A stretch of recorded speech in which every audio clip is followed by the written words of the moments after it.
মোচাটা তো এই যে মোচাটাকে লবণ হলুদ দিয়ে সিদ্ধ করা হয়েছে, আলুও সিদ্ধ করে নেওয়া হয়েছে। মোচা আর আলু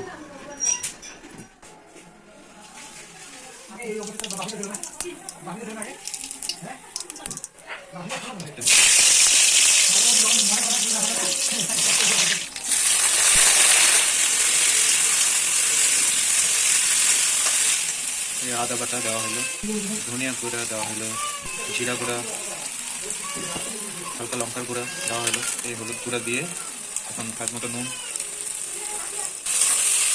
সব দিয়ে একবারে মিক্স করতে হবে। হালকা চিনি দেওয়া হচ্ছে, হালকা গরম মশলা দিয়ে দিল। এই এখন ঘি দেওয়া হবে, ঘি দেওয়া হচ্ছে। এই মোচার তরকারি হয়ে গেছে প্রায়। এই যে পকোড়া বানানো হবে সব রেডি, আলু, মোচা, ধনিয়া পাতা, লঙ্কা। এই যে প্রথমে আলু মাখা হলো, এই যে বেসন দেওয়া হলো, চালের গুঁড়া,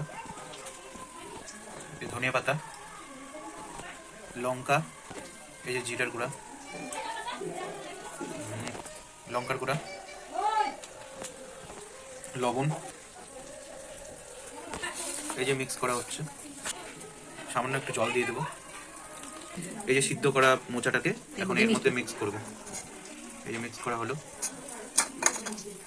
এই মিক্স করা হবে এভাবে। এটা নতুন পদ্ধতি।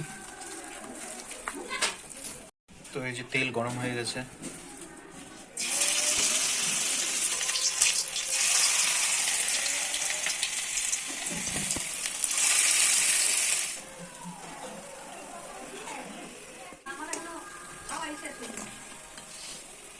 এই দেখো কত মুচমুচা পকোড়া হয়েছে।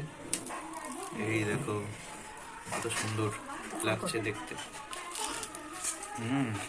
এই যে মোচার তরকারি, এই যে বথুয়া শাক, ভাত, পকোড়া, আর এই যে মোচার তরকারি।